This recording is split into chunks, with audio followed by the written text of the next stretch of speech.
मैं एक प्रश्न करूं, आपकी कमर में दर्द होता है तो उसका कोई हिस्सेदार होता है क्या? आपके सिर में दर्द होता है तो उसका कोई हिस्सेदार होता है क्या? आपके पलंग के तकिए के नीचे अगर कोई 500 के नोट की गड्डी रखी है तो उसके बहुत सारे हिस्सेदार हैं।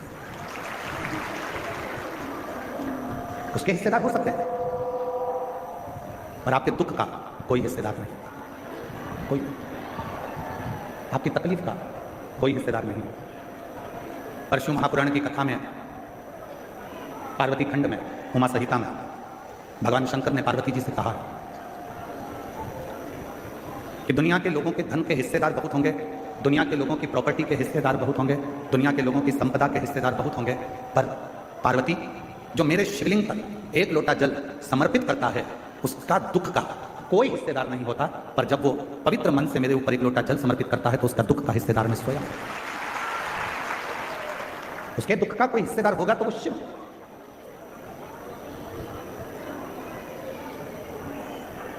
आवाज नहीं जा रही है, वहां से माताएं चिल्ला रही हैं, आशीष बाहर साइड। उनके दुख का हिस्सेदार मैं स्वयं हूं। इनके एक आदमी को पीछे भेजो तो वो सुन लेगा वहां से।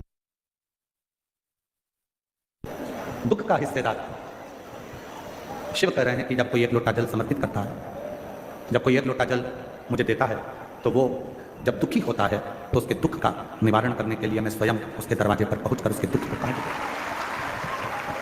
उसके दुख को समाप्त करने की जवाबदारी मेरी हो जाती, उसकी तकलीफों को समाप्त करने की जवाबदारी मेरी हो जाती। और मेरा तू ही तो हमदर्द है जिसे हर दर्द कहता हूँ, मेरा तू ही तो हमदर्द है जिसे हर दर्द कहता हूँ। दुनिया के आगे प्रभु चुपचाप मेरे दाम, दुनिया के आगे प्रभु चुपचाप मेरे दाम, मेरा तू ही तो हमदर्द है जिसे हर दर्द कहता हूँ, मेरा तू ही तो हमदर्द है जिसे हर दर्द कहता हूँ। शिव से कहीं ऐसी कोई बात नहीं है जो तुम्हारी कट गई। शिव जी से करी हुई प्रार्थना ऐसी कोई नहीं है जो तुम्हारी प्रार्थना को शिव स्वीकार ना करे, शंकर स्वीकार ना करे।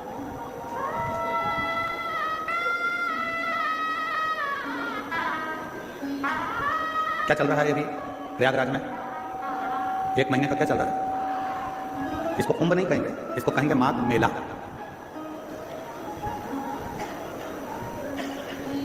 रामचरितमानस में भी इसका वर्णन है। संत आते हैं, निवास करते हैं, 1 महीना रुककर सत्संग करते हैं और फिर चले जाते हैं। आप क्या करने आए? 2 तरह के संत होते हैं, एक ठेठ का, दूसरा पेट का। जो ठेठ का संत होता है वो एकांत में छिपकर भगवान का भजन करता है, और जो पेट का संत होता है वो छपाकर खाकर अपना गुणगान करता है। 2 तरह के। एक छपाकर खुश होता है, एक छिपकर खुश होता है। ठेठ का जो संत होता है, जो ठेठ का संत है वो एकांत में बैठेगा, एकांत में भोजन करेगा, एकांत में भजन करेगा, एकांत में भगवान की भक्ति करेगा। इसलिए जितने कल्पवासी हैं जो यहाँ कल्पवास करने के लिए आए हैं वो ये नहीं देखते कि मेरे कमरे में, जिस टेंट में मैं रह रही हूँ उस टेंट में हीटर लगा है कि नहीं लगा। जो कल्पवास करने वाले हैं वो ये नहीं देखते कि मेरे टेंट के अंदर अच्छी व्यवस्था है कि नहीं। जो कल्पवास करने वाले हैं वो ये देखते हैं, वो ये भी नहीं देखते कि मेरा टेंट बिल्कुल रोड के किनारे है कि नहीं। जो कल्पवासी होते हैं वो कोने में, एकांत में छुपकर अपना तंबू लगाकर उसमें बैठकर राम नाम, कृष्ण नाम, शिव नाम भजते हैं, छिपकर रहते हैं, छपाकर नहीं, सामने आकर नहीं। क्यों हमारे शास्त्रों में कहा गया कि संत, साधु, गुरुजन, तपस्वी जन, साधु, सन्यासी, तपस्वी जन जंगल में जाते थे, वन में जाते थे, तपस्या करते थे, वन में जाकर छिपकर बैठ जाते थे, तप करते थे। जहां कोई ना आए वहां संत जाकर, साधु जाकर, गुरुजन जाकर, तपस्वी जन जाकर साधना करते थे, तप करते थे, साधना करते थे। तो क्या पहले के संत शहर में जाकर तप नहीं कर सकते थे जिससे लोग हमको देखें? क्या पहले के संत शहर में पहुंचकर क्या अपना प्रचार करने का प्रयास नहीं कर सकते थे कि हमको देखें लोग, हम इतनी साधना कर रहे हैं, हम इतना तप कर रहे हैं, हम इतना व्रत कर रहे हैं, लोग हमको देखें, सोशल मीडिया पे डालें, लोग हमको पहचानो? क्या पहले के संत शहर में जाकर तप कर दुनिया को नहीं दिखा सकते थे? पर उनको मालूम है छपाकर सामने आकर यदि भगवान को पाने का प्रयास करूंगा तो मेरा भोले भंडारी कभी नहीं मिलेगा। छिपकर एकांत में बैठकर चुपचाप से जाकर एक लोटा जल चढ़ाकर अपने जीवन को सार्थक कर लूंगा तो मेरा कुबेर भंडारी मिलेगा। शिवलिंग। कई लोग कहते हैं गुरुजी हम सवेरे सवेरे तैयार नहीं हो पाते और लोटा लेके मंदिर में पहुंच जाते हैं जल चढ़ाने, चलेगा क्या? हमने कहा चलेगा। तो कहा हम लोटा लेके जैसे मंदिर में जाते हैं तो पंडित जी कहते हैं कि बताओ लोटे को साफ ही नहीं करा, गंदा लेकर आ गए, काला काला हो रहा है और खुद भी तैयार नहीं हुई और आ गई एक लोटा जल चढ़ाने के लिए। तो हमारा निवेदन है हाथ जोड़कर कह देना मैं कितनी भी तैयार हो जाऊं, मेरा भोले बाबा मेरे ऊपर के रूप को नहीं देखता, मेरा भोले बाबा तो मेरा मन देखता। Patience is virtue. Waiting in metro ticket line is useless. So buy your metro tickets with Navi UPI.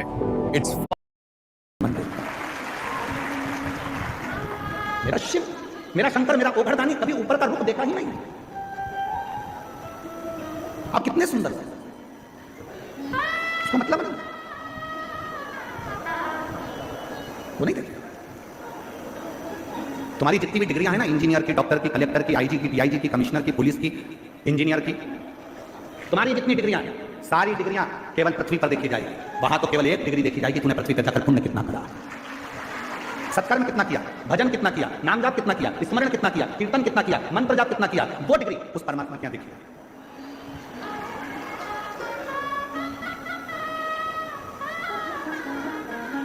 हम ईमानदारी की बात बोले, हम सतवा बाबा क्या कथा करने क्यों आते हैं? हम एक बार कथा करने आते और हम पक्का है दूसरी बार नहीं आते। और आज ये कथा करने के लिए माघ मेले में हम शायद दूसरी तीन एक बार महाराज जी तीसरी बार हमारा आना हो गया। आपको मालूम है हम क्यों आते हैं, किस लिए आते हैं?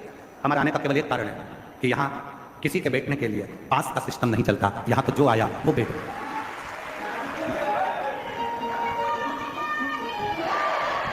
यहाँ हमारा आने का केवल एक कारण है कि यहाँ बहुत सारे बैरिकेड बनाकर ये नहीं कि जिसने धन दिया वो आगे बैठेगा, जिसने कम दिया वो राइट में बैठेगा, और कम दिया तो वो लेफ्ट में बैठेगा। यहाँ तो महाराज जी के इस सतवा बाबा जी के शिविर में कथा हो रही है और मैं सतवा बाबा जी संतोषाचार्य महाराज जी को, जगत गुरु संतोषाचार्य जी महाराज जी को धन्यवाद दूंगा कि उन्होंने चारों तरफ की टीनों को, जो चारों तरफ से बैरिकेड लगे थे, टीन लगी हुई थी, पंडाल एक अंदर की ओर ये आश्रम था, उन्होंने सब दूर की टीन को उखड़वा दिया और कह दिया जहां तक लोग बैठ सके उनको बैठ। यहाँ धन की मूलता नहीं देखी गई कि तुमने पैसा दिया तो तुम आगे आकर बैठोगे, तुमने धन दिया तो तुम आगे आकर बैठोगे। यहाँ कोई बैरिकेड की सुविधा नहीं होती है, यहाँ पर कोई अलग से स्थान नहीं बनता कि तुम्हारे गले में पास दिया जाए और तुम पास लेकर फिर इस कथा में जाकर बैठो। इसलिए इस कथा में हम 3 साल से लगातार आ रहे हैं, क्योंकि यहाँ सतवा बाबा जी जो कथा या आयोजन कराते हैं वो केवल हर हर महादेव के लिए, देवादिदेव महादेव के लिए, विश्वनाथ जी।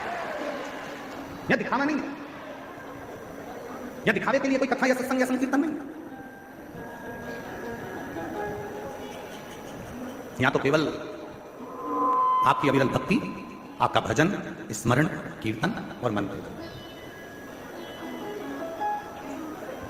केवल आपका भजन, कीर्तन और मंत्र आप करो।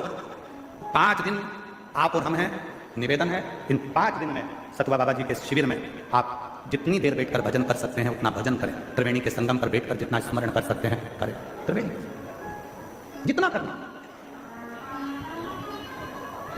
और नहीं तो हम तो एक बार आते और एक बार में देख लेते कि भैया यहाँ तो कुछ अलग बात है, तो फिर हम ना आते। महाराज हमारी आदत थोड़ी सी बड़ी गलत है, हम जहाँ देख लेते हैं कि गड़बड़ है तो हम वहाँ जाते नहीं, परंतु हमने देखा यहाँ कोई वीआईपी पास नहीं, कोई वीआईपी ट्रीटमेंट नहीं। और आप लोग यहाँ पंडाल में रात्रि को रुके हो गए, आपसे किसी ने कहा कि 500 रुपये दो, जम के बोलो जरा। किसी ने आपसे कहा कि 1000 रुपये तो आगे बैठने का, कोई नहीं। इसीलिए हमारा मन सतवा बाबा जी के इस शिविर की ओर हर साल खींच कर लेकर आ जाता है और यहाँ कथा अरे ये भाव।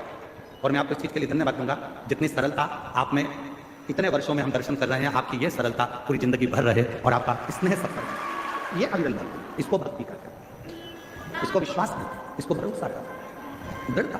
शिव क्या है? मेरे शंकर भगवान के यहाँ पर भगवान नारायण भी अगर आए हैं तो शिव जी के सम्मुख में आकर खड़े होकर लक्ष्मी जी भगवान नारायण से कहती हैं कि आप भगवान शंकर को कुछ देकर प्रसन्न कर लीजिए। आप भगवान शंकर को कुछ दे दो, प्रसन्न हो जाए। ब्रह्मा जी से स्वयं ब्रह्मा जी ने कहा आप भगवान शंकर को कुछ दे दीजिए, शंकर जी प्रसन्न हो जाएंगे। इंद्राणी ने इंद्र से कहा कि शिव जी को प्रसन्न करना है तो कुछ दे दीजिए, शिव प्रसन्न हो जाएंगे। तब भगवान नारायण ने लक्ष्मी जी से कहा शिव को प्रसन्न करने के लिए धन, दौलत, संपदा, वैभव देने की जरूरत नहीं है। शिव को अगर कुछ देना है तो अपने चलते हुए समय में से, अपनी चलती हुई श्वास में से, अपने चलते हुए जीवन में से 2 क्षण राम नाम का दे दीजिए, शिव जी आपके हो जाएंगे। केवल राम, केवल कृष्ण नाम, केवल भगवत नाम, केवल भजन स्मरण शिव को दे दो, शिव तुम्हारा हो जाए।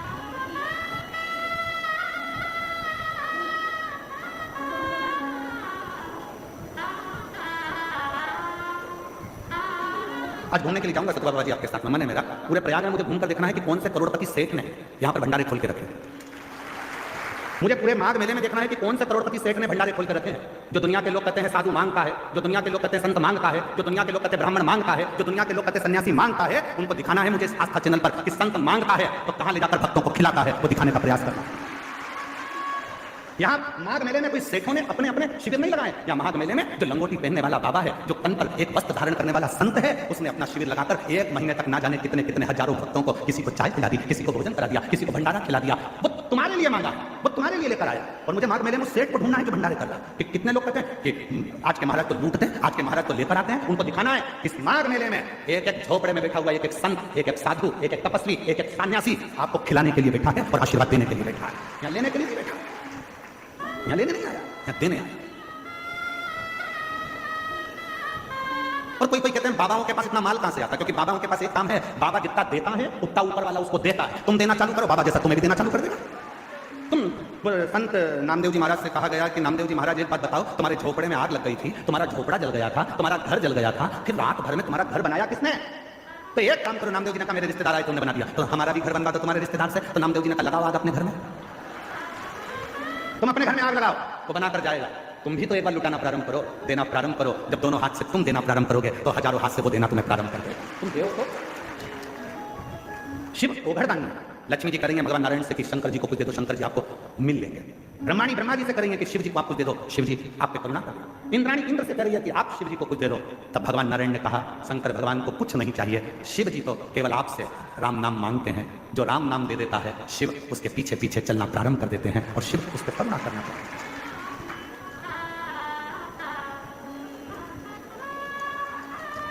ऐसे दयालुनाथ से रिश्ता बनाइए, ऐसे दयालुनाथ से। मेरी जीतियों सबको आता है ना, आप सबको मालूम है हमारे भजन नहीं बदलते। हम ज्यादा भजनों को इसलिए नहीं बदलते क्योंकि प्रथा में आप जितनी देर बैठो तो आप लोगों को मालूम होना चाहिए कि जो भजन गुरु जी गाएंगे वो भजन आपको भी गाना, क्योंकि हमारे भजन नहीं होते।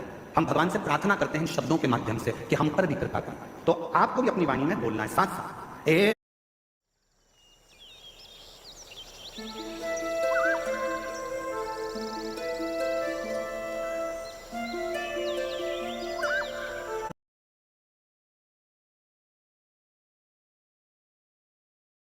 में बोलना है साथ। ऐसे दयालुनाथ से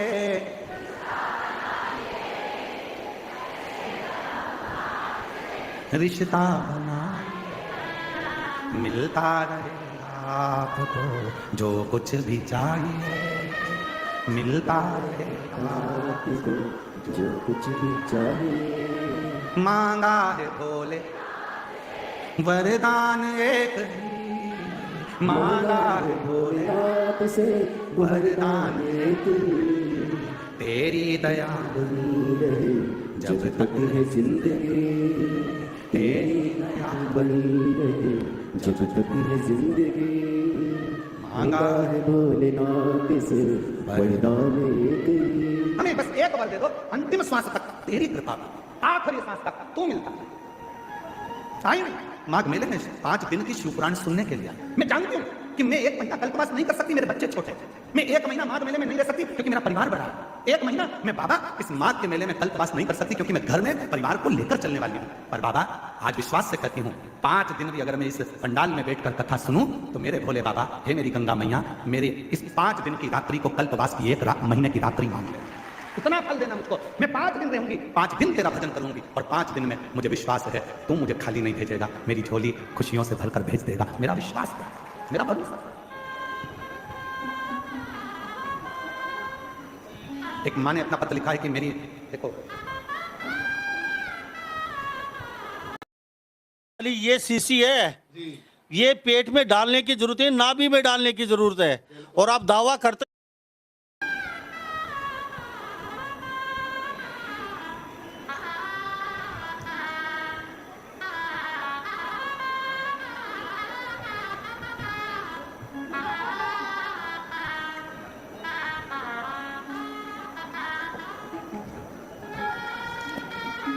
मेरा नाम नूतन सोनी है, मैं फतेहपुर जिले से आई हूँ। कहीं बैठी हूँ नूतन जी, आप ही हैं? ऐसा हाथ हिला दो एक बार, हाँ ऐसा हाथ हिला, ठीक है, आइए आइए एक बेलपत्र लेकर।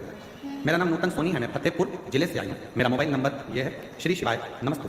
मैं प्रणाम करती हूँ। 2020 में कर्जा बहुत हो गया था, इतना कर्जा हो गया कि उस कर्जे को चुकाना भारी पड़ गया। बढ़ता बढ़ता कर्जा और लाखों में बढ़ गया, दुगना तिगना चौगुना, किससे कम। तब कर्जा बढ़ते बढ़ते जब लाखों में और ज्यादा 20 लाख से भी ज्यादा और बढ़ता चले गया, जैसे जैसे साल निकल रहे थे कर्जा तिगना चौगुना होते जा रहा था। तब किसी ने कहा कि वो सियोर वाला बाबा कथा कहता है, उसके पंडाल में बैठकर जो मांगा जाता है वो मिलता है। आ गई प्रयागराज के कुंभ के मेले में, पंडाल में बैठ गई। मुझे नहीं मालूम था, मैं मेले में फंसती फंसाती एक दिन कथा में पहुंचकर बाबा से विनय करी, झोली पसार कर कहा मेरा कर्जा बहुत ज्यादा हो गया है, तुझे चुकाना। आप कहते हो कि पंडाल की मिट्टी को भी सिर से लगाना, मैं तो उठाकर ले गई पंडाल की मिट्टी को। गुरुदेव अब जरा पत्र को आप यहां पर देखिएगा, मात्र जाने के 15 दिन हुए। एलईडी का पत्र चल रहा है कि नहीं चल रहा? चल रहा नहीं चल रहा? आस्था पे एलईडी का चला, ठीक है, कल चल जाएगा। प्रयास करिए यहाँ के लोग भी पत्र को पढ़ें। आस्था पे चल रहा है पत्र, ध्यान दीजिएगा, और एलईडी पर कल से चल जाएगा। 15 दिन, केवल 15 दिन निकले, ना जाने वो पंडाल की मिट्टी में क्या था। और 15 दिन के बाद मेरा धीरे धीरे कर 20-20 लाख का कर्जा मेरे बाबा ने जो चुकाना चालू करा, आज मैं पूरे कर्जे से मुक्त होकर बाबा की कथा को सुनने के लिए पंडाल में बैठी हूँ। ये शिव की महिमा। आज एक भी कर्जा मेरे माथे पर नहीं, एक कर्जा मेरे मस्तक पर नहीं। कौन देगा तुमको 20 लाख रुपए? तुम्हारे रिश्तेदार दे देंगे तुमको 20 लाख रुपए? बोलो, जम के बोलो जरा। 5 लाख दे देंगे, 10 लाख दे देंगे, 25 लाख दे देंगे, कोई तुम्हारा कर्जा चुकाने वाला नहीं होगा। कर्जे में डुबाने वाले मिलेंगे पर कर्जा चुकाने वाला नहीं होगा। और याद रखना, कर्जा तुमने किया है तो चुकाना भी तुम्हें है, मेहनत तुम्हें करना है। सियोर वाला महाराज आकर तुमको करोड़ों की गड्डी नहीं देगा, सियोर वाला महाराज आकर तुम्हें कहीं से गड़ा हुआ हंडा निकाल कर नहीं देगा। मेहनत तुम्हें करना पड़ेगा, एक लोटा जल तुम्हें चढ़ाना पड़ेगा। और जब मेहनत और लगन और शिव की भक्ति, ये त्रिवेणी का संगम एक जगह पर होगा, तो 15 दिन क्या 5 दिन में भी कर्जा चुकाने की सामर्थ्य का तुम्हें बाबा देगा। किसी बाबा के चक्कर में मत पड़ना कि कोई तुमको निकाल कर सोने का हंडा देगा। किसी बाबा के चक्कर में मत पड़ना कि कोई तुम्हारा दुख काट देगा। हाथ में खुजाल चली है तो तुम्हें खुजालना है, छींक तुम्हें आई है तो छींकना तुम्हें है, खांसी तुम्हें आई है तो खांसना तुम्हें है। उसी तरह कर्जा तुमने किया है तो चुकाना भी तुम्हें है। इसलिए मेहनत भी तुमको करना है, संघर्ष भी तुमको करना है, और साथ में शिव जी पर भरोसा भी तुम्हें करना है, शंकर पर भरोसा भी तुमको, कोई दूसरा नहीं। तो नहीं है बेटा, रो नहीं, हाथ से बचो पहले, उठो उठो, हाथ से बचो, हाथ से बचो, खिला से बचो। अच्छा खुश होकर जब तो बाबा ने तेरे सब कर दिया, देखो हाथ से बचो, हाथ से बचो, हाथ से बचो, हाथ से बचो। अच्छी खुश होकर एक बार जोरदार ताली बजाओ। शिव कृपा ऐसे दयालुनाथ से रिश्ता बनाइए, ऐसे दयालुनाथ से रिश्ता बनाइए, मिलता रहेगा आपको जो कुछ भी चाहिए, मिलता रहेगा आपको जो कुछ भी चाहिए। ऐसा करिश्मा होगा जो हुआ कभी नहीं, ऐसा करिश्मा होगा जो हुआ कभी नहीं। मांगा है भोलेनाथ से वरदान एक, मांगा है शंभुनाथ से वरदान एक। तेरी दया बनी है जब तक है जिंदगी, तेरी कृपा बनी रहे जब तक है जिंदगी। ये जीवन है। आए हो कथा सुनने के लिए, जहां जगह मिले वहां बैठकर, ये मत सोचना कि रोड है, रोड का किनारा है, तुम्हें जहां जगह मिले वहां बैठकर 2.5 घंटा 3 घंटा तो हम बोलते नहीं है कथा, फालतू की बात है कि हम 3 घंटा कथा बोलते नहीं, आधा घंटा तो आशीष बोलता है, 2.5 घंटे हम बोलते, और हम भी नहीं, वो बुलवाता है तो बोलता। 2.5 घंटे की कथा में जितनी देर बैठो उतनी देर आप उस बाबा से अपने मन की लगन को जोड़ने का प्रयास करना। यह सोचना सियोर वाला बाबा कथा नहीं कर रहा, गंगा के घाट पर, त्रिवेणी के घाट पर मेरा ओघड़दानी कुबेरेश्वर महादेव तुम्हारी झोली भरने के लिए आया है और भरकर जाएगा। इस विश्वास के साथ कथा को श्रवण दे देगा, क्या लगेगा? किसकी सामर्थ्यता होगी? ये पत्र में लिख रही है वो बहन कि 15 दिन नहीं लगे और 15 दिन में मेरे लाखों लाखों का कर्जा चुका दिया। किसकी सामर्थ्यता होगी? कौन दे देगा लाख? कौन सामर्थ्यता? उस परमात्मा की कृपा होगी। तो उस परमात्मा ने, अगर जगत ने तोड़ी और उसने जोड़ी, फिर किसी के बाप में दम नहीं है कि कोई तोड़ के बता दे। किसी के बाप में दम हो तो तोड़ के बता दे, जब वो जोड़ता है तो कोई नहीं तोड़ता। और हम और आप सब उलझनों में फंसे हुए विचार कर रहे हैं कि भाई कोई मिलेगा और कोई दे देगा। ना ना ना, हम तो यहाँ तक कहेंगे, मेरी जीजियों, हे मेरे जीजाओ, बेटियों, बेटाओं, मेरे बुजुर्ग माँ बाप, याद रखना, माघ मेले में अगर तुम्हें पड़ा हुआ किसी का मोबाइल भी मिल जाए, किसी की सोने की रकम भी मिल जाए, तो उस पर अपना हक मत बताना। ना जाने वो मोबाइल और सोने की रकम तेरे घर में जाकर कितना उपद्रव मचाएगी और ना जाने तेरे घर को कितना बर्बाद कर देगी, कोई भरोसा नहीं। यहाँ सोने की रकम ढूंढने मत आना। यहाँ कई लोग होते हैं गंगा का पानी उतरता है तो चुंबक पर डाल डालकर उसमें से सोने चांदी के सिक्के ढूंढा करते हैं। अरे धिक्कार है जो गंगा का पानी उतरने पर तुम सोने और चांदी के सिक्के ढूंढते हो। गंगा का पानी उतरने पर तुम उस मिट्टी में महादेव को ढूंढने का प्रयास करना, तो शायद तुम्हारी जिंदगी सवर जाए, शायद तुम्हारी जिंदगी सवर जाए। शिव महापुराण की कथा कहती है जिस तालाब का जल कम होता है, जिस कुएं का जल कम होता है, जिस नदी का जल कम होता है, जिस सरोवर का जल कम होता है, वहां की मिट्टी को लाकर जब पार्थिव लिंग का निर्माण कर पूजन किया जाता है तो उस नदी का जल स्तर जितना बड़ा होता है, उस नदी में जितना पानी पहले भरा होता है, उतना भंडार भोलेनाथ उसके घर में भरना चालू कर देते हैं। ये हमारा शास्त्र का मानना है। शिव को बनाने के लिए उसमें से मिट्टी ढूंढो, और तुम क्या ढूंढ रहे हो? चुंबक डाल के पैसा, चुंबक डाल के सिक्का, और लगे कितने हाथ में? 100, 200, 500, 1000, 2000, 1 लाख, 1.5 लाख रुपए हाथ में लगे होंगे। ज्यादा क्या लगेंगे? 2 लाख लगे होंगे, ज्यादा क्या लगेंगे? और यदि उसमें से जब नदी का स्तर नीचे जा रहा था, कुएं का पानी कम हो रहा था, तालाब का पानी कम हो रहा था, जलाशय का पानी कम हो रहा था, उस समय पर वहां की मिट्टी को लाकर पार्थिव का निर्माण करते, शिवलिंग बनाकर उसकी पूजन कर विसर्जन कर देते, तो नदी पूर्व में जितनी भरी हुई थी उतना भंडार मेरा भोलेनाथ तेरे घर का भर देते। ये हमारा शास्त्र है। एक बार हमने ये कथा पहले कही है तो किसी ने पूछा क्यों गुरुजी उस मिट्टी में ऐसा क्या हो जाता है कि भगवान शंकर जितना उस नदी में पानी भराता है उतना भगवान उसका घर का भंडार भर देता है, उस नदी में ऐसा क्या हो जाता है, उसकी मिट्टी में ऐसा क्या हो जाता है? तो शिव महापुराण की कथा में आता है कृष्णेश्वर महादेव की कथा। 12 ज्योतिर्लिंग में से 12वां ज्योतिर्लिंग सुधर्म नाम के ब्राह्मण की 2 धर्मपत्नी थी, घूष्मा और सुदेहा। आप लोगों के मन में भी संशय होगा कि नदी का पानी उतरता है तो उसकी मिट्टी का शिवलिंग क्यों बनाया जाता है? उसका फल क्यों इतना कि भगवान का भंडार भर देता है? नदी, तालाब, बावड़ी, कुआं का पानी कम होता है तो उसकी मिट्टी को निकालकर उसका शिवलिंग बनाकर पूजन करने का फल क्या होता है? तो सुनो कृष्णेश्वर महादेव की कथा। सुधर्म नाम के ब्राह्मण की 2 धर्मपत्नियां थी, सुदेहा, घूष्मा। 2 सुदेहा के घर में संतान नहीं है और घूष्मा के घर में एक बेटे ने जन्म लिया। बेटे ने जन्म लिया तो सुदेहा का मुख उतर गया, मेरे गर्भ से औलाद नहीं, और घूष्मा को औलाद हो गई। सुधर्म ने अपनी पत्नी घूष्मा से कहा कि तेरे गर्भ से यदि एक बच्चा हो सकता है तो तेरे गर्भ से और भी बच्चे जन्म ले सकते हैं। तेरा जो बेटा है इस बेटे को तू सुदेहा को दे, इस बेटे को तू सुदेहा को दे दे। सुदेहा को हाँ ठीक है। उत्सव रखा बड़ा भारी और घूष्मा ने अपने बेटे को सुदेहा की गोद में दे दिया। अब घूष्मा का बेटा नहीं, अब सुदेहा का बेटा, सुदेहा का बेटा। धीरे धीरे बच्चे को पाल पोस कर सुदेहा ने बड़ा किया। वो बच्चा जब बड़ा हो गया उसका विवाह हो गया, बहू घर में आ गई। बहू आई तो बहू को मालूम पड़ा कि मेरी असली सास तो घूष्मा है। सुदेहा की गोद में मेरे पति को दिया गया पर सास तो घूष्मा। अब वो सुदेहा को कम मानती है और घूष्मा को ज्यादा मानती है। घूष्मा के लिए चाय लेकर जाए, भोजन लेकर जाए, नाश्ता लेकर जाए, पाँव पड़े, सुदेहा को पूछे नहीं। सुदेहा को गुस्सा आ गया, बहू मेरी और पूछ रही घूष्मा। बेटा ही नहीं रहेगा तो बहू किस काम? रात को सोया था बेटा, बहू गई थी मायके और बेटा सोया था। तभी सुदेहा ने अपने बेटे के तलवार से काट काट के टुकड़े कर दिए, कपड़े में बांध लिए, सिर पे पोटली रखी, तालाब में फेंक, तालाब में फेंक, एक बावड़ी में, एक तालाब में। उस टुकड़े करे हुए शरीर को जब फेंका, सुदेहा आ गई। समय निकला, तालाब का जल नीचे जा रहा था और घूष्मा उसी सरोवर की मिट्टी को लाकर उसका शिवलिंग बनाकर पूजन कर मिट्टी के शिवलिंग को, पार्थिव शिवलिंग को सिर पे रखकर चली और तालाब में विसर्जन करने चली। मन में आया बाबा बहुत दिन से मैंने अपने बेटे को नहीं देखा, ना जाने बेटा कहां चले गया, दिखता ही नहीं। बस वो पार्थिव शिवलिंग तालाब में गया, थोड़े से पानी में जो पानी का स्तर गिर रहा था, टुकड़े टुकड़े हुए बेटा कई दिन पहले मरा था, वही बेटा तैरता हुआ बाहर निकल कर आ गया। चीख पड़ी, मेरा बेटा पानी में। मां से गले लगा, बेटा तो पानी में कैसे आ गया? पता नहीं, पर अंदर कोई बाबा था। दोनों पति पत्नी ने मेरी बहुत सेवा की। घूष्मा ने आवाज लगाकर कहा, बाबा मैं जानती हूं कोई दूसरा बाबा नहीं आ सकता, बाबा तो मेरा महादेव ही होगा, बाबा आओ दर्शन तो दो। तब मेरे भोलेनाथ निकल कर बाहर आए और कहा, घूष्मा जिस सरोवर में ना जाने कितने पार्थिव शिवलिंगों का निर्माण होकर विसर्जन हुआ, वो मिट्टी इस सरोवर में जमती चली गई और उसी मिट्टी के भाग से तूने मेरे शिवलिंग का निर्माण करा। तो जितने जितने पार्थिव लोगों ने पूर्व में बनाए थे उन सबका कण कण मिलकर तूने मेरी आराधना करी, तो तेरा मरा हुआ बेटा भी जिंदा तुझे प्राप्त हो, जिंदा प्राप्त हो। बाबा मेरा मन है कि आप इस भूमि पर निवास करो। शिव जी ने कहा, तथास्तु। मैं तेरे नाम से, कृष्णेश्वर महादेव के नाम से 12वें ज्योतिर्लिंग के रूप में इस पृथ्वी पर विराजमान हूं। 12वां ज्योतिर्लिंग का जो पूजन होता है, कृष्णेश्वर महादेव का जो पूजन होता है, कृष्णेश्वर महादेव की जो आराधना होती है वो दुनिया के लोग जिस दिन समझ गए यहाँ जल का स्तर नदी का गिरा, गंगा जी थोड़ी खाली हुई, तुम चुंबक लेकर पहुंच गए, पैसा ढूंढने पहुंच गए, सोना ढूंढने पहुंच गए, चांदी ढूंढने पहुंच गए, नदी तालाब बावड़ी का स्तर गिरा, तुमने उसका पानी में सोना चांदी ढूंढा नहीं। जैसे ही नदी तालाब बावड़ी का पानी नीचे आए उसकी मिट्टी को लाकर एक बार पार्थिव शिवलिंग का पूजन करो और आराधना करो। जैसे तेरी नदी का जल भरता है, खूब बढ़ता है, ऐसे मेरे घर में भंडार भरना, सौभाग्य बढ़ना, संतान बढ़ना, वैभव बढ़ाना, तू कृपा करना। जैसे कृष्णेश्वर पर मुस्मा पर तूने करुणा करी वैसे मुझ पर कृपा करना, वो करेगा। पर हम उल्टे हैं, हम पैसा ढूंढ रहे हैं।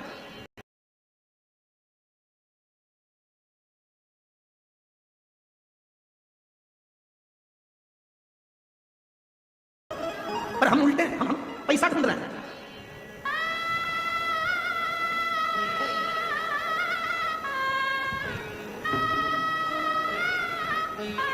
यहां दो तरह के लोग आते हैं गंगा का स्नान करने के लिए त्रिवेणी के घाट पर। एक हर हर गंगा करने आते हैं और एक सबको नंगे करने आते हैं।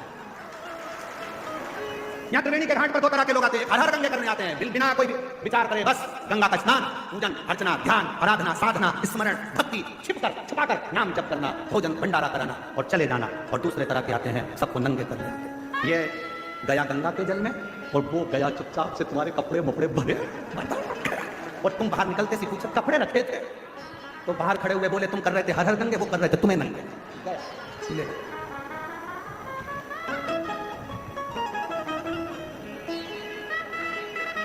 एक चतुर व्यक्ति होता है, गंगा नहाने से पहले अपने कपड़े अपने पहचान वालों को देकर जाता है। बोलो रे जल्दी से, बोलो सही है गलत? अरे बोलो जम के, भैया संभालना, भैया संभालना, भैया संभालना, अभी आया नहा के। पहचान वाले को देकर जाता है कि इसको संभालना, नहीं तो लोग मैं हर हर गंगे करूँ, लोग मुझे नंगे कर दें, इसलिए तू इसको संभाल लेना। उसी तरह बस चतुरता तुम में होना चाहिए। जिस समय पर भगवान शंकर के इस प्रयागराज के मेले में आओ उस समय पर महादेव को अपना पूरा भार सौंप कर आना, तू संभाल लेना। नहीं तो लोग तो नंगा करने में लगे हैं, मैं हर हर गंगे करूं और लोग कुछ करें, तू संभाल लेना। तेरे भरोसे है, तेरे, मैं किसी और के सहारे नहीं भरोसे। मेरा तू ही तो हमदर्द जिसे हर दर्द कहता हूँ, मेरा तू ही तो हमदर्द है जिसे हर दर्द कहता हूँ। दुनिया के आगे प्रभु चुपचाप रहता, दुनिया के आगे प्रभु चुपचाप रहता। मेरा तू ही तो हमदर्द जिसे हर दर्द कहता हूँ, मेरा तू ही तो हमदर्द है जिसे हर दर्द कहता हूँ। तू संभालना मेरे बाबा दया, मैं तेरे भरोसे हूँ। बाबा जी हमारे शिव भक्त ऐसे हैं, आदत आदि कथा तो हम बाजते हैं, आदि ये बाजा, हमको ज्यादा मेहनत नहीं करना पड़ती। मेरे मैं तेरे मेरे बाबा, मैं तेरे ना ना परिवार के भरोसे हूँ, ना घर के भरोसे हूँ, ना परिवार के। मेरे बाबा दया करना, मैं तेरे भरोसे, भोले बाबा दया करना, मैं तेरे। इसलिए तेरे डमरू की धुन सुन के मैं काशी नगरी आती हूँ। तेरे डमरू की धुन सुन के मैं काशी नगरी आती हूँ। तेरे डमरू की धुन सुन के मैं काशी नगरी आती हूँ। तेरे डमरू की धुन सुन के मैं काशी नगरी आई हूँ। मैं काशी नगरी आई हूँ, मैं काशी नगरी आई हूँ, मैं काशी नगरी आई हूँ, मैं काशी नगरी आई हूँ। मेरे भोले ओ हम भोले, मैं काशी नगरी आई हूँ। मेरे भोले ओ हम भोले, मैं काशी नगरी आई हूँ। सुना है हमने ओ भोले तेरी काशी में गंगा है, सुना है हमने ओ भोले तेरी काशी में गंगा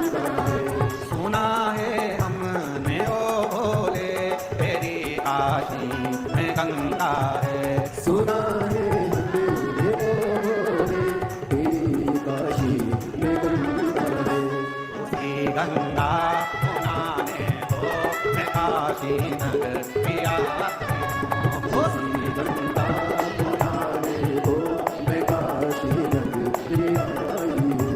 मेरे बोले ओ बम भोले मैं काशी नगरी आई हूँ। मेरे भोले ओ बम भोले मैं काशी नगरी आई हूँ।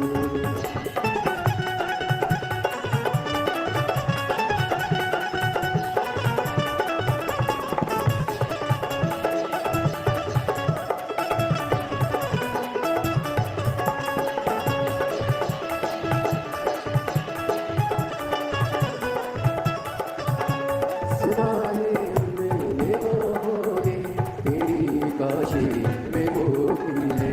सुना है हमने बोले तेरी काशी में गोपी है। सुना है हमने बोले तेरी काशी में गोपी है। सुना है हमने बोले तेरी काशी में गोपी है। उसी मोती को पाने को मैं काशी नगरी आई हूँ। उसी मोती को पाने को मैं काशी नगरी आई हूँ। मेरे भोले ओ बम भोले मैं काशी नगरी आई हूँ। मेरे भोले ओ बम भोले मैं काशी नगरी आई हूँ।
सुना है हमने बोले तेरी काशी में गौरा है। सुना है हमने बोले तेरी काशी में गौरा है। सुना है हमने बोले तेरी काशी में गौरा है। सुना है हमने बोले तेरी काशी में गौरा है। उसी गौरा को पाने को मैं काशी नगरी आई हूँ। उसी गौरा को पाने को मैं काशी नगरी आई हूँ। मेरे भोले ओ बम भोले मैं काशी नगरी आई हूँ। मेरे भोले ओ बम भोले मैं काशी नगरी आई हूँ। मेरे भोले ओ बम भोले मैं काशी नगरी आई हूँ।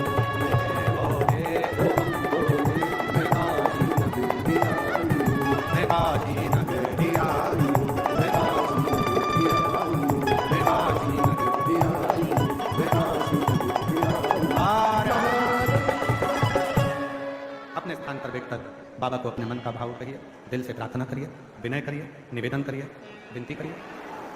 भाव से बाबा को अपने मन का भाव कहिए, हृदय से प्रार्थना करो, विनय करो, निवेदन करो। जहाँ जगह मिले वहाँ बैठकर विनती करो, निवेदन करो, विनय करो। साथ में बोलिएगा, विनय करिएगा, निवेदन करिएगा, प्रार्थना करिएगा।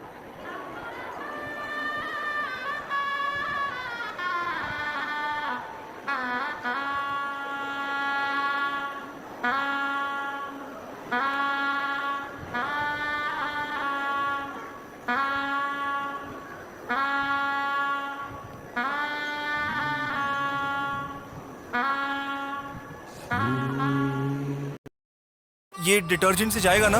आई विश नहीं, वैनिश करो। डिटर्जेंट कोई भी हो। शिवा नमस्तु श्री शिवा नमस्तु श्री शिवाय नमस्तुभ्यं श्री शिवाय नमस्तुभ्यं श्री शिवाय नमस्तुभ्यं भोला सतदुख का ओ भोला सतदुख का शिव शंकर जपूं तेरी माला भोले बाबा जपूं तेरी माला भोला सतदुख का ओ भोला सतदुख का देश मंगलकारी देश मंगलकारी शमशानी वासी हमारा शमशानी वासी ओ भोला सर्व दुख का ओ भोला सर्व दुख का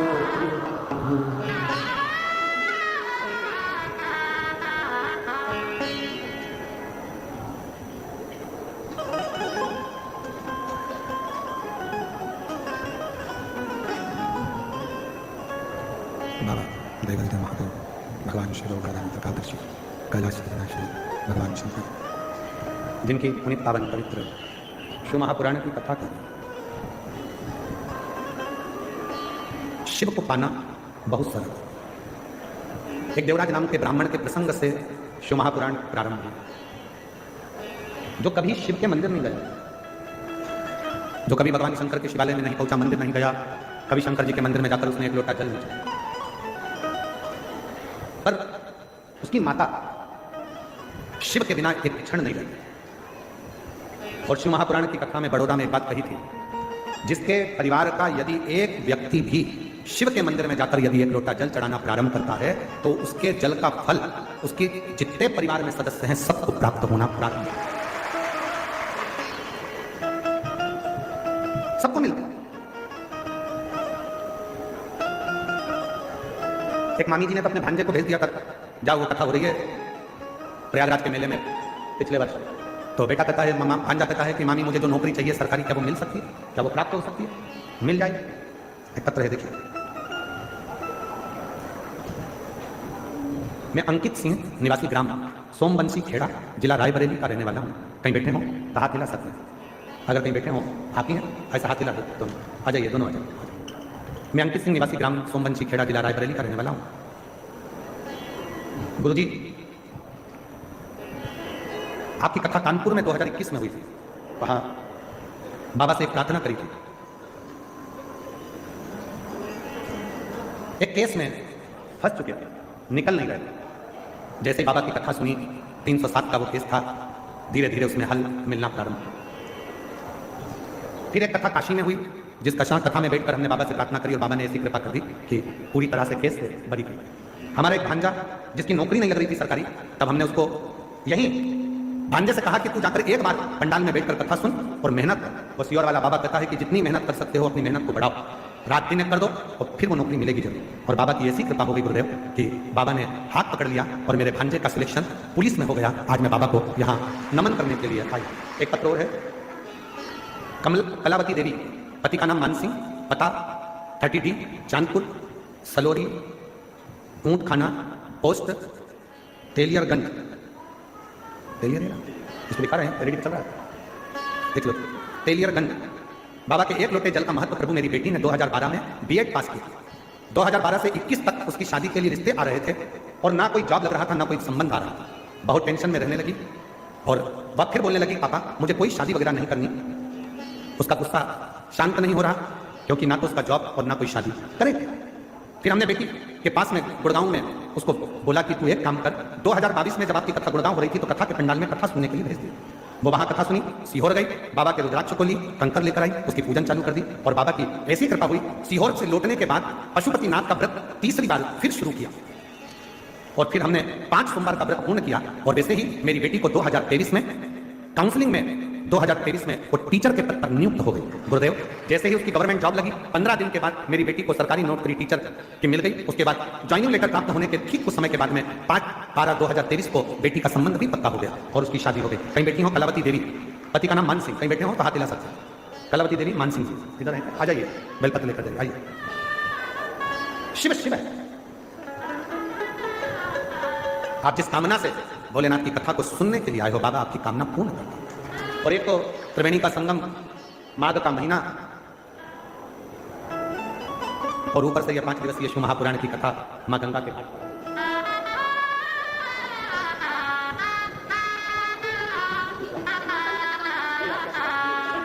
जो दिल से मांगोगे वो दिल से दे देगा, जो दिल से मांगोगे वो दिल से दे देगा।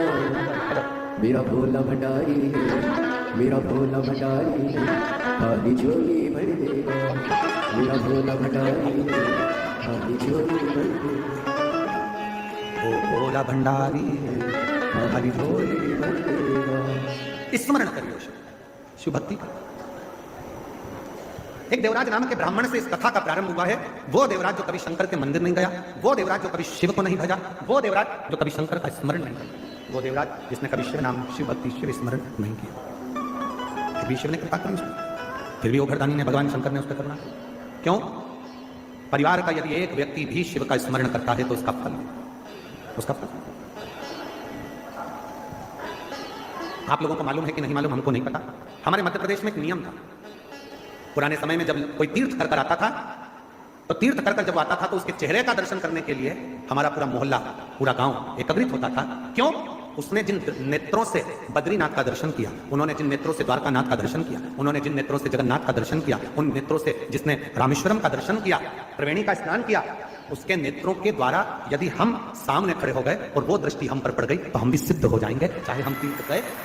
इतना फल है तीर्थ जाने वाले के आकर दर्शन करने का, इतना फल, इतना। और मेरी जी जाओ, मेरे बुजुर्ग माता पिता,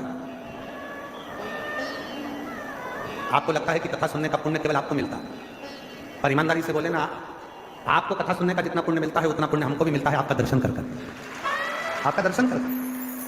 आपके भीतर जो शंकर भगवान की अविरल भक्ति विराजमान है, ना आप गादी देखते हो, ना चादर देखते हो, ना ठंड देखते हो, ना गर्मी देखते हो, ना बारिश देखते हो, बस उसके भरोसे आश्रित होकर कथा सुनने के लिए चल देते हो, बैठ जाते हो। भोजन मिला तो ठीक, ना मिला तो ठीक, आया तो ठीक, ना आया तो ठीक, नहीं तो कथा तो सुन। बाबा जी, मुंबई में भीड़ ज्यादा हो गई थी कथा में, तो एक महिला का पत्र पड़ा था, उसका पति भी आया था साथ में, उसके लड़के को कोई जॉब लगा होगा, और 5 दिन की कथा थी। भीड़ ज्यादा हो गई और वो दोनों जब मंच पर आए तो उन्होंने कहा, गुरुजी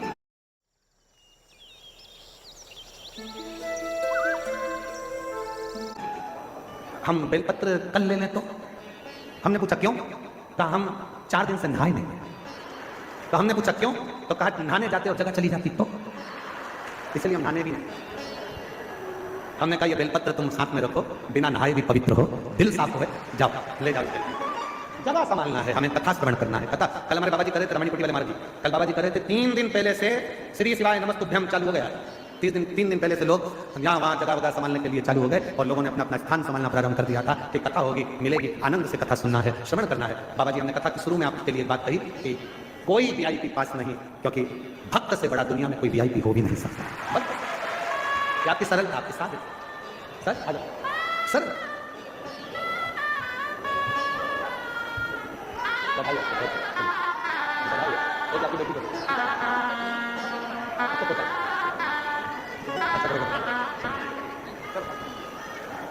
जो दिल से मांगोगे वो दिल से दे देगा, जो दिल से मांगोगे वो दिल से दे देगा। मेरा भोला भंडारी है, खाली झोली भर देगा। मेरा भोला भंडारी है, खाली झोली भर देगा। मस्तक पे गंगा है वो शीतल कर देगा, मस्तक पे गंगा है वो शीतल कर देगा। मेरा भोला भंडारी है, खाली झोली भर देगा। मेरा भोला भंडारी है, खाली झोली भर देगा। दिल से उससे कहो सारी समस्या का हल, एक लोटा जल सब समस्या का निवारण कर, और लोटा ही सबसे भारी है, सबसे भारी। महाराज, शिव नाम में तो वो बल है, जब आप एक बार दिल से पुकारते हो तो बाबा आपके भंडार भरना, आपके दुख मिटाना प्रारंभ कर देता है। एक बहुत सुंदर प्रसंग है। एक बिरजा नाम का सेठ और एक बिरजा नाम का सेठ, उसके शरीर में एक रोग हो गया। वो रोग मिट नहीं रहा, बहुत बहुत उसने दवाइयां ली, औषधि ली, पर शरीर का रोग मिटता ही नहीं। कभी कभी ऐसा रोग लग जाता है जो रोग समाप्त ही नहीं। बिरजा नाम का एक सेठ था, शरीर में रोग हो गया। कभी कभी ऐसा रोग लगा। एक बेटी ने लिखा है कि मेरे शरीर में एक ऐसा रोग हो गया था कि मैंने डॉक्टरों के सामने, बड़े बड़े डॉक्टर से भी कह दिया था, ये रोग अगर समाप्त नहीं हो रहा तो मुझे एक इंजेक्शन ऐसा लगा दो कि मैं मर सकूं। क्या करूं ऐसे रोग में जिस शरीर में से पूरा शरीर की खाल निकल रही है, जलन कर रहा है, हाथ पैर पूरे बेकार होने लगे। फोटो भेजा सर, फोटो भेजा। ऐसा एक रोग हो गया। जब मेरा रोग थोड़ा थोड़ा ठीक हुआ उस समय का थोड़ा सा फोटो लगा रही है। एक ऐसा रोग हो गया जिस रोग के कारण मैं खुद परेशान। नाम है, मेरा नाम काजल, पति का नाम ठाकुर जयवीर सिंह। हमारा मोबाइल नंबर ये। काजल जी कहीं बैठी हो आपकी? एक बार इसे हाथ हिला दो, आ जाइए, एक बेलपत्र लेकर। 2020 में एक रोग लग गया हाथ पैरों में। मैं फोटो लगा रही हूँ, इतनी टूट गई अंदर से कि डॉक्टर से कह दिया कि अब या तो ये रोग ठीक हो जाए। दवाइयां लगवाती, इलाज करवाती, पर मेरे हाथ और पांव दोनों ही खराब हो गए। गुरुदेव, तब मैंने डॉक्टर से कहा, डॉक्टर साहब अगर रोग नहीं मिट रहा तो मेरे दोनों हाथ और पैर काट दो, या तो दोनों कटवा दो, या इंजेक्शन लगवा दो जिसमें कोई जहर मिला हो जिससे मैं मर जाऊं। अब मुझसे ये सहन नहीं। हाथ बेकार, पांव बेकार होने लगे। तब 2020 में रोग हुआ, 2024 तक इलाज करवाया। 2024 में मेरी दीदी से मुलाकात हुई। तब वो एक दीदी ने मुझसे कहा कि तू शंकर जी के मंदिर में जाकर एक लोटा जल चढ़ाना प्रारंभ कर, मंदिर में जाया कर और वो जल हाथ पैरों में लगाया कर। मैं जल को पांव में कैसे लगाऊं? तू तो बाबा से कहे कि मुझे दवाई दो। शिव जी का चढ़ा जल तू तो पांव में भी लगा, बाबा से दवाई कहता, और दवाई के रूप में जल लाकर हाथ और पैर में लगाने लगी। गुरुदेव, जिस रोग का इलाज नहीं था, आज बाबा की कृपा से मेरा पूरा रोग समाप्त हो गया। मैं बाबा को यहाँ प्रणाम करना, नमन करना। जैसे इस बहन ने पत्र में लिखा, वैसा ही एक शिव महापुराण की बड़ी सुंदर कथा है। बिरजा था, बिरजा सेठ, एक बिरजा नाम का सेठ था। बहुत पैसा था, बहुत धन था, वैभव था, सत्ता थी, कुर्सी थी, पद था, प्रतिष्ठा थी, सब में कहना मानते थे, सब कुछ था। पर उस बिरजा के शरीर में एक रोग हो गया। वो रोग मिट नहीं रहा, रोग समाप्त नहीं। बहुत प्रयास किया, रोग नहीं, दवाइयां, औषधि सब।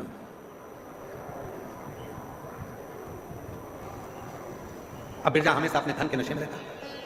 उसको इतनी समझ नहीं आती थी कि मसान, मुकाम और भगवान, ये तीन हर व्यक्ति का एक ही होता है।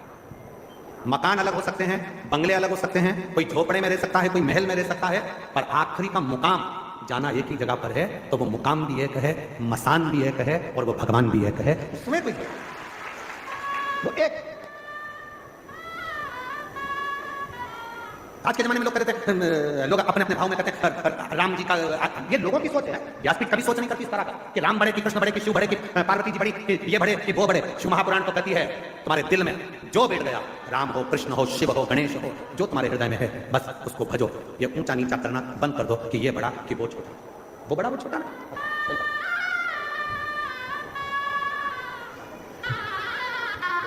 रोते नहीं बेटा, अच्छे हो गए ना, खुश हो, हाँ से बचो, अच्छे कुछ खुश होकर जाओ। अब हाथ पे कर दिया, दिखा दो एक बार ऐसे, जोरदार ताली बजाओ। रोते नहीं, खुश हो, बाबा की बात। रोते नहीं है, हाँ से बचो, आप यहाँ से बचो बेटा, अच्छा रोते नहीं, आप अच्छी कर दी उसने, बिल्कुल। बेटा बोल रहा है मैंने दिल्ली, आगरा, मुंबई, जयपुर, ऐसा कोई डॉक्टर नहीं छोड़ा जिसको मैंने ना दिखाया। मेरी पत्नी को हाथ और पैर दोनों बेकार होने लगे थे और 3-4 साल तक हालत खराब होती गई। आज बाबा ने आंसू खुश हो गए, खुश हो गए, अब तो ठीक हो गए, खुश खुश बेटा, आंसू खुश हो। मेरा तू ही तो हमदर्द जिसे, मेरा तू ही तो हमदर्द जिसे हर दर्द कहता, दुनिया के आगे प्रभु चुपचाप रहता। मेरा तू ही तो हमदर्द जिसे हर दर्द कहता। बिरजा सेठ, शरीर में लग गया रोग। धन था, वैभव था, सत्ता थी, सब कुछ था, पर शरीर का रोग नहीं छूटा। व्यक्ति समझता नहीं है, वो सोचता मकान, दुकान, बंगला, जमीन, जायदाद, गाड़ी, महल, यही मुकाम नहीं। जन्म लेने वाले व्यक्ति की 3 चीजें एक जैसी होती है। पहले नंबर पर मकान अलग हो सकते हैं पर मसान एक ही होगा। इंसान अलग हो सकते हैं पर भगवान एक ही होगा। मंजिलें अलग हो सकती है पर मुकाम एक ही होगा। जन्म लेने वाले व्यक्ति का मसान, मुकाम और भगवान एक ही होता है। भले जिंदगी भर लड़ता रहे, नहीं ये धर्म को, धर्म को, वो व्यक्ति लड़ते रहो। गुलाब जामुन खाओगे तो भी पेट में जाएगा, जलेबी खाओगे तो भी पेट में जाएगा, और बालूशाही खाओगे तो भी पेट में जाएगा। उसी तरह चाहे राम कहो, चाहे कृष्ण कहो, चाहे शिव कहो, चाहे देवी कहो, आखिर में जाना उस परमात्मा के पास ही है, उसका ही भजन जाना भाई। फिर भी हम भटक रहे। कोई आकर कर देता है, अभी राम जी का क्रेज ज्यादा है कि शिव जी का क्रेज ज्यादा है कि कृष्ण जी का क्रेज। ना, तुम्हारा क्रेज हो सकता है, भगवान का नहीं। भगवान तो भगवान है। बस अंतर इतना है, सिग्नल मिलना चाहिए। पहले के समय में इतना बड़ा रेडियो होता था हमारा, और रेडियो में सिग्नल होता था, गांव के लोग उसको लेके जाते थे, यहाँ जाकर खड़े होकर सिग्नल मिलाते थे, यहाँ नहीं मिलता था, वहाँ पहुंच जाते थे, फिर वहाँ पहुंच जाते थे, विविध भारती आ रहा है कि नहीं आ रहा, फिर चित्रहार आ रहा है कि नहीं आ रहा, सब दूर सिग्नल मिलाते थे। किसी का सिग्नल मेड़ पे मिल जाता था, किसी का सिग्नल पेड़ पे मिल जाता था, और किसी का सिग्नल घोड़े के ढेर पे मिल जाता था। सिग्नल तो मिलता था, बस सिग्नल मिला और वो वहीं पर रम गया। उसी तरह तुम कथा में जाते रहो, एक दिन सिग्नल मिल जाएगा तो वो भी तुम्हें अपना बना लेगा। सिग्नल मिलना चाहिए।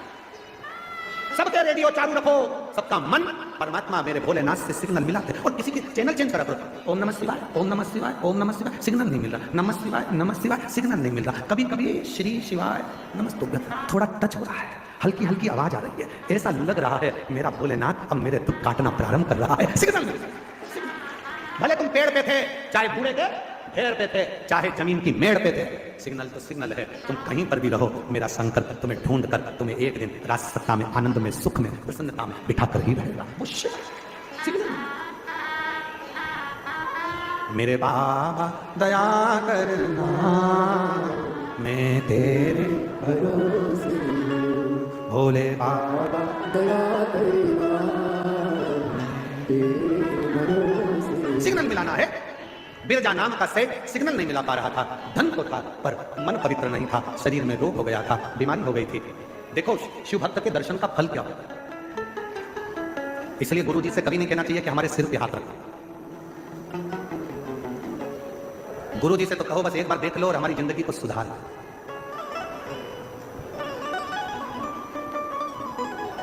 लोग कहते हैं गुरु जी बहुत दुखी हूं, सिर पे हाथ रखो। अरे पागल हो गए।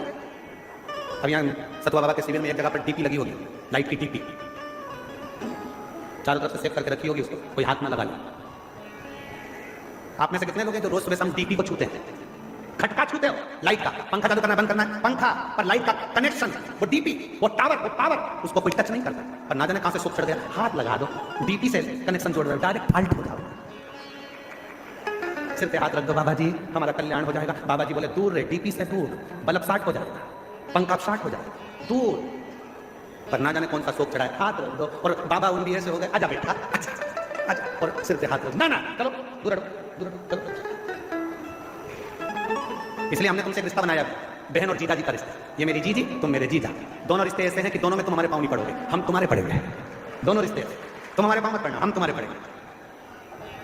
जीजी की शादी करेंगे तो जीजी के भी पड़ेंगे और जीजा के भी पड़ेंगे, और जिस दिन जीजा ने हरकत करी तो सिर भी पड़ सकते हैं। ये तो रिश्ता हम निभाएंगे तुमसे।